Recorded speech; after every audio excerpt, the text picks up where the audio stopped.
Ser podcast. Hola, soy Javier Ruiz y esto es Hora 25 de los negocios. Hoy, el negocio de la guerra se abarata. И под ноги лепестков много.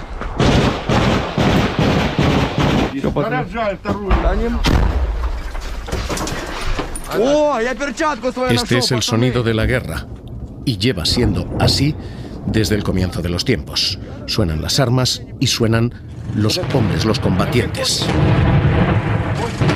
Y hasta ahora, el precio de la guerra se medía en cuerpos, en víctimas y en cuántos hombres y cuántas mujeres morían en una batalla. La inteligencia artificial está a punto de cambiar eso. Lo dice su creador, Geoffrey Hinton, habla y advierte. La guerra se va a abaratar, tanto que el primer coste, el de las vidas de quienes invaden un país, está a punto de salir de la ecuación.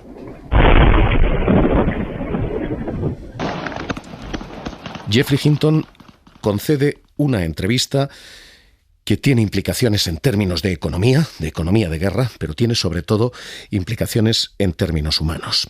Lo que dice es literalmente que la inteligencia artificial va a permitir, por ejemplo, que los drones ya ni siquiera requieran que haya un piloto en ningún sitio. No van a requerir ni siquiera la participación humana. La inteligencia artificial permite que, por ejemplo, una cámara pueda distinguir qué es un niño de qué es un soldado y pueda matar al soldado y no al niño, que pueda distinguir qué es un hospital y qué es un almacén de bombas y pueda bombardear la infraestructura correcta. Básicamente, las máquinas van a tener la capacidad por reconocimiento visual y por inteligencia artificial de bombardear los objetivos correctos. El hombre, como elemento de la batalla, desaparece de la ecuación. La inteligencia artificial retira el primer coste de la guerra, el de las vidas de los invasores, dice Hinton. Puedes hacerlo rápido, entonces puedes tener objetos que pueden moverse sobre el terreno accidentado y pueden dispararle a la gente. Y lo peor de los soldados robot es que si un país grande quiere invadir un país pequeño, tienen que preocuparse un poco por cuántos marines van a morir. Pero si están enviando soldados robot, en lugar de preocuparse por cuántos marines van a morir, las personas que financian a los políticos van a decir: genial, vas a enviar estas costosas armas que se van a gastar. Al complejo industrial militar le encantarían los soldados robot.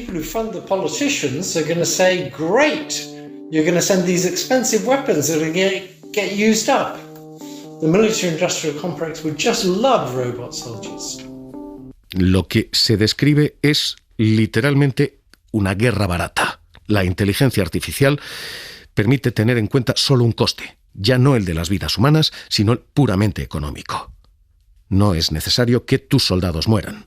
Es más, hay terrenos en los que ya se está trabajando, dice Hinton, parte de una lista de distribución del Pentágono, que está intentando, entre otras cosas, por ejemplo, curar campos de minas. There's some disgusting things on there. The thing that disgusted me most was a proposal for a self-healing minefield. Hay cosas repugnantes. Lo que más me repugnó es la propuesta para crear un campo de minas que se cura a sí mismo, que se repara solo. Si lo miras desde el punto de vista de un campo de minas, si un civil cruza y es volado por los aires, eso genera un agujero en el campo de minas. Ya no sirve. La idea es que las minas puedan comunicarse entre ellas y moverse bajo tierra para curar el campo de minas. La mera idea de hablar de curar un campo que vuela a las piernas de un niño solo me repugna. For these things that blow the legs off children. I mean, and the healing being about the minefield healing. That disgusted me. La inteligencia artificial permite reconocer objetivos, bombardear objetivos. Permite, literalmente, asesinar sin estar allí. Y permite a las armas defectuosas incluso repararse. En esto se está trabajando con inteligencia artificial. Insisto, esto abarata, baja el umbral de la guerra de manera dramática.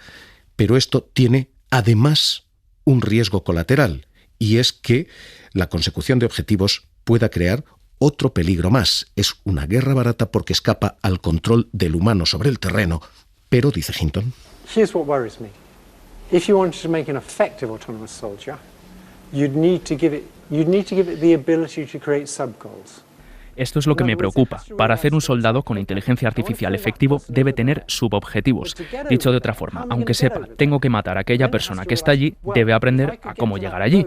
Y tiene que aprender que si llega a esa carretera puede matar más rápidamente. Y tiene un subobjetivo de llegar a la carretera. En cuanto les demos la capacidad de crear subobjetivos, se convertirán en más efectivos y países como China o Rusia van a querer esos robots. Pero en cuanto creamos esos objetivos, tenemos un problema de alineamiento. ¿Cómo sabemos que no va a optar por matar por el camino a la gente? Por matarte a ti, para alcanzar su objetivo primario. Si estos sistemas son desarrollados por el ejército, la idea de incrustar órdenes para que no dañe a la gente es absurda. Están diseñadas para comer personas. The idea of wiring in some rule that says never hurt a person, well, they're being designed to hurt people. Esta es la parte del coste. La barrera de entrada en la guerra acaba de bajar. El coste de entrar en una guerra borra de la ecuación las vidas de los agresores. Desaparecen. Así que regímenes con dinero suficiente como para comprar esta tecnología pueden empezar a contar el coste de la guerra en dólares y no en vidas. Es una diferencia dramática la que viene en términos de economía de guerra.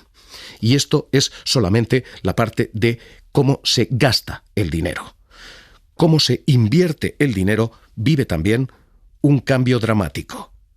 Acaba de terminarse el dividendo de la paz, aquel que George Bush inauguraba en 1992. By the grace of God, America won the Cold War.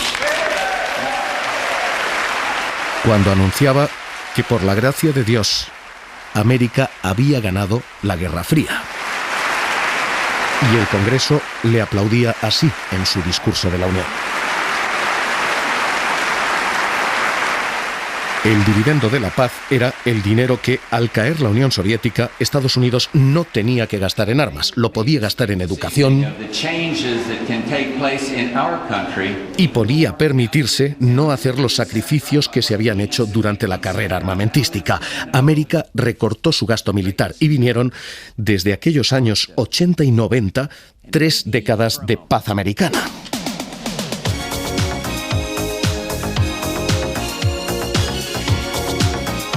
Fueron los años de un cierto boom social. América vivió del dividendo de la paz. Eran los años de la explosión del pop, del gasto social, y América recortó su gasto militar desde el 6% en 1989, el 6% de su PIB, al 3% en el año 2000. En apenas 3 décadas, su gasto militar había caído a la mitad. Y ese dividendo de la paz sonaba y se festejaba durante 3 décadas.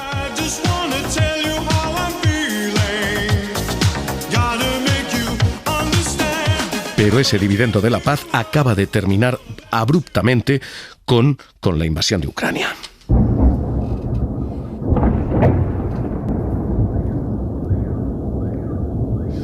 Y el presente militar acaba de cambiar. El gasto militar ya ha comenzado a subir. El año pasado subió un 4% en términos reales. Descontada la inflación, ha subido un 4% tras la guerra de Ucrania. Son unos 2 billones, con B, de dólares extra, según el International Peace Research Institute. Y el dividendo de la paz, el dinero que se podía destinar a educación, a sanidad, a dependencia, porque no había que destinarlo a defensa, se ha terminado, dice Kristalina Georgieva, dice el Fondo Monetario Internacional. This war not only kills civilians, it worsens the cost of living crisis way beyond Ukraine's borders. It brings more hunger diciendo que esta guerra no solo mata a civiles, esta guerra provoca más hambre en todo el mundo.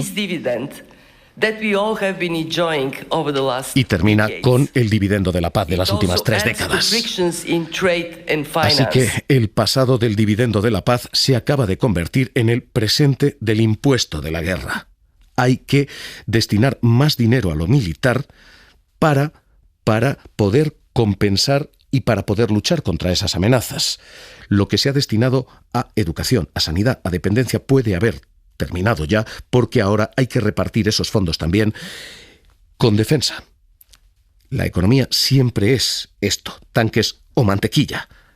Probablemente ahora es necesario más de inversión en tanques. Y de hecho, Si el pasado fue aquel dividendo de la paz y si el presente es este impuesto de la guerra, el futuro está siendo dibujado ya y se está empezando a escribir ya, y ese futuro es más gasto militar.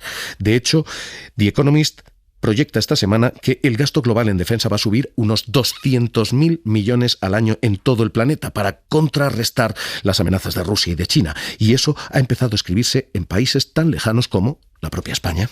He reiterado a los aliados que España cumplirá el compromiso con la OTAN y también con la Unión Europea de destinar el 2% del Producto Interior Bruto al presupuesto en defensa. El Gobierno trabaja ya para aumentar este mismo año la inversión en defensa. Ese 2% del PIB que ha de destinarse a defensa es un compromiso que España va a cumplir en un periodo y que los demás países de la OTAN tienen que cumplir también. De hecho, eso implica que los países que ya están en esa dirección se disparen. Eran 3 los países de la OTAN que destinaban el 2% de su PIB en 2014. Ahora son 7 y va a ir a más, porque Polonia no solo va a destinar un 2%. Cuanto más cerca a Rusia, más gasto militar. Polonia anuncia un 4% de gasto militar.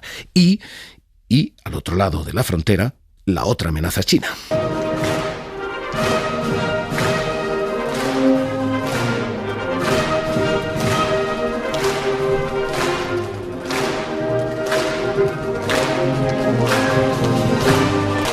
Y también aquí, Stoltenberg, también aquí, la Alianza Atlántica dice: es necesario nuevo dinero, nueva inversión. It will make clear that allies consider Russia as the most significant and direct threat to our security. It will address China for the first time and the challenges that Beijing poses to our security, interests and values. Rusia es la primera amenaza, pero China es el gran desafío a intereses y valores de seguridad.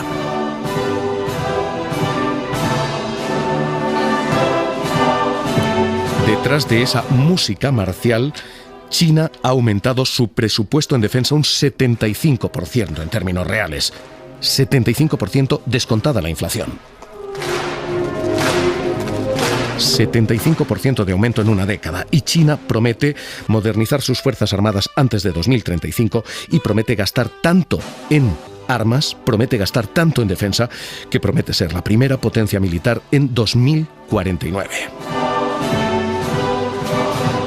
Resultado: también al otro lado del Atlántico se dispara la inversión en defensa.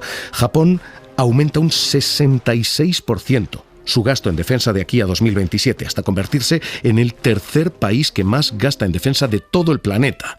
Taiwán, con riesgo de invasión de China, extiende el servicio militar de 4 meses a 1 año.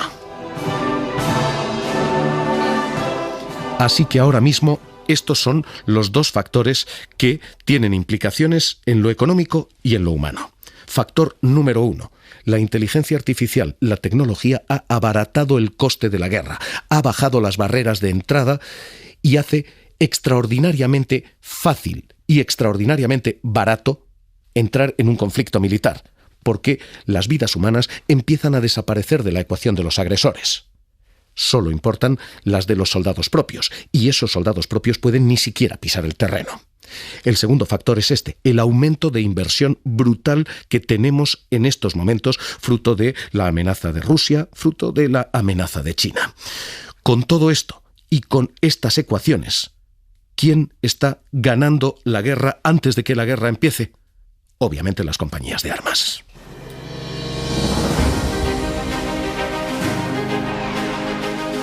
We are at the service of those who serve. The brave ones who put their lives on the line for all. Esta es la publicidad de Lockheed Martin, la primera compañía de armas del planeta. La segunda compañía es Raytheon Technologies, también americana. La tercera compañía es Boeing, también americana. La cuarta compañía es Northrop, también americana. La quinta compañía es General Dynamics, también americana. Así que esto se está ganando, lo está ganando ahora la empresa privada, y esto se está ganando, lo está ganando ahora Estados Unidos. We are Lockheed Martin. We are Lockheed Martin. We are Lockheed Martin. And we ensure those we serve always stay ahead of ready. Edu Hernández, ¿qué tal? Muy buenas noches. ¿Qué tal, Javier? Buenas noches. Los movimientos y los ganadores tienen estos nombres y tienen porcentajes de doble dígito en muchos casos. La verdad es que no cabe duda de que el inicio de la invasión de Ucrania, en febrero del año pasado, supuso un gran empujón para estas compañías, todas estadounidenses, y sus valores subieron como la espuma. Las acciones de la compañía Lockheed Martin suben un 2,14% desde junio del año pasado y la gran ganadora, Boeing, con un ascenso asombroso de poco más del 60%. Pero con la ralentización de la invasión de Ucrania durante los últimos meses, algunas han empezado a estancarse. Raytheon Technologies baja más del 1%, Northrop Grumman rozando el 5,8% y General Dynamics, esta sí, con una bajada mayor, más de un 9%. Son valores negativos, pero están muy lejos de la bajada generalizada del 27% que marca el Dow Jones. Pese a estas cifras, lo que es evidente, la guerra sigue y el mercado de las armas se mantiene a flote. Así que ahora mismo lo que tenemos son compañías que en algunos casos han llegado a ganar hasta un 60% de valor en bolsa, mientras la bolsa, el índice general, caía un 27%. Y tenemos una pregunta. Estamos volviendo a la guerra armamentística, a la carrera armamentística que vivimos en los años 80 con la guerra de las galaxias de arriba. What if free people could live secure in the knowledge that their security did not rest upon the threat of instant U.S. retaliation to deter a Soviet attack, that we could intercept and destroy strategic ballistic missiles? Enrique Ayala, analista de la Fundación Alternativas, ¿qué tal? Muy buenas noches. Buenas noches. Hemos escuchado a Geoffrey Hinton diciendo el coste de la guerra se abarata. Ya no va a ser necesario con la inteligencia artificial gastar vidas humanas de soldados. Pueden ser incluso drones que no siquiera necesitan un piloto. Pueden tener inteligencia artificial detrás. El coste de la guerra se abarata y estamos viendo cómo la inversión se dispara. General Ayala, permítame que le pregunte, ¿vamos camino de más guerras? ¿La economía nos dice que va a haber más conflictos? Vamos a ver, es evidente que en el futuro, en términos de vidas humanas, las guerras van a ser más baratas. Esto está pasando ya desde hace tiempo. Desde que los americanos estaban empleando sus drones dirigidos desde Langley para atacar a los terroristas en Irak o en Afganistán. Y luego, efectivamente, hay algunas cosas que sí están haciendo más barata la guerra. Por ejemplo, un dron ruso Shah de 136 iraní, que son los que están empleando los rusos, ¿no? O de fabricación iraní o de patente iraní, porque no se sabe muy bien dónde se fabrican. Este dron cuesta unos $20.000. Bueno, la estimación está entre 10.000 y 50.000, pero las estimaciones más comunes son de $20.000, ¿no? Un misil Patriot, para derribarlo, vale $4 millones. Eso quiere decir que efectivamente esta guerra de Ucrania, que la historia llamará seguramente la guerra de los drones, está demostrando que a veces cosas tecnológicamente avanzadas pero baratas pueden realmente hacer mucho más económico el uso de la guerra. ¿El dividendo de la paz se ha terminado? Se estima que han sido $4 billones desde que empezó esa Pax en los años 92, que se han ido, por ejemplo, a educación, porque no se han tenido que invertir en defensa, porque no se han tenido que invertir en guerra. ¿Los gastos en políticas sociales van a menguar sí o sí? Claro, el año 92 era el año del fin de la historia, ¿no? Aquel libro de Fukuyama. De Fukuyama, sí. Solo había un bando ya, y entonces la historia se había acabado y todo. Ahora resulta que ha venido la guerra de Ucrania y parece que está intentando provocar un enfrentamiento con China, que no sé hasta qué punto China desea, salvo en lo que respecta a Taiwán, por supuesto. Pero en fin, esto tiene una parte que puede ser criticada, ¿no? Porque, en fin, yo creo que ninguna capital ni ningún Estado Mayor europeo piensa que Rusia pueda llegar a atacar a ningún país de la OTAN.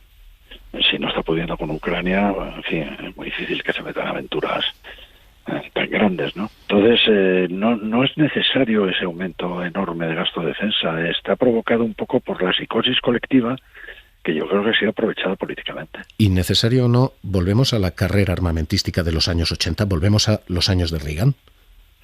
Pues en cierto modo sí, ¿no? Porque ahora mismo pues estamos asistiendo a un enorme despliegue de armamento, concretamente en el caso de Ucrania. Fíjese que hasta marzo los países occidentales habían gastado 65.000 millones de dólares solo en armas y municiones para Ucrania. No hablo ya de la ayuda gubernamental, que a lo mejor es de 175.000 millones o algo así, ¿no? Solo en armamento, 65.000 millones.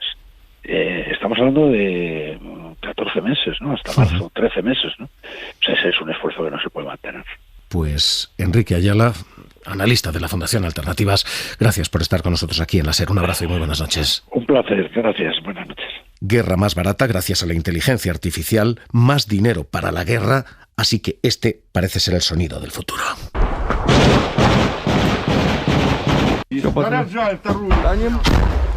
Hora 25 de los negocios. Hora 25 de los negocios. Cadena SER. Yeas are 314, the nays are 117. The bill is passed. Estados Unidos evita el abismo económico. Hay acuerdo para evitar la suspensión de pagos en Washington. Sara Canals, ¿qué tal? Muy buenas noches. Buenas noches, Javier. Y se ha cerrado esta misma madrugada, ¿no? Sí, después de una noche intensa en el Congreso, que se vivió como una victoria para el presidente de la Cámara de Representantes, Kevin McCarthy, logrando más del 60% del voto republicano, ahora el pacto sobre el techo de la deuda llega al Senado, en el que es el último trámite para que este proyecto de ley llegue al despacho del presidente Joe Biden. Lo hace a tan solo 4 días de la fecha límite que la secretaria del Tesoro, Janet Yellen, ha fijado para que Estados Unidos entre en suspensión de pagos. Time is a luxury the Senate does not have if we want to prevent default. El tiempo es un lujo que ahora mismo el Senado no tiene si queremos evitar el impago. Son palabras del líder demócrata en la Cámara Alta, Chuck Schumer, que en su discurso inicial esta mañana ha dicho que el Senado permanecerá en sesión hasta que el acuerdo se vote. La ley necesita como mínimo 60 votos, hay 100 senadores en total y hay certeza de que se va a lograr. Pero la gran duda aquí en Washington es si las enmiendas que algunos senadores opuestos al pacto van a presentar podrían alargar todo este trámite. Porque, Javier, si alguna de estas enmiendas prosperara, la ley tendría que volver a la Cámara de Representantes para una segunda revisión. Pero de momento, gracias, Sara, lo que los mercados están diciendo es champán y el Dow Jones sube un 0,6, el Standard & Poor's está ganando más del 1% y aquí, María Benítez, también champán. En casa, el IBEX rompe su racha de caídas de la semana gracias al impulso de la banca y cierra en positivo, un 1,3% arriba, aunque todavía está por debajo de los 9.200 puntos.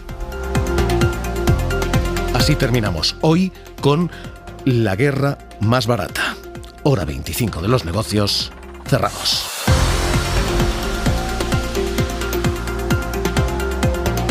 Suscríbete a Hora 25 de los negocios. Todos los episodios y contenidos adicionales en la app de Cadena SER y en nuestros canales de Apple Podcast, Spotify, iVoox, Google Podcast y YouTube.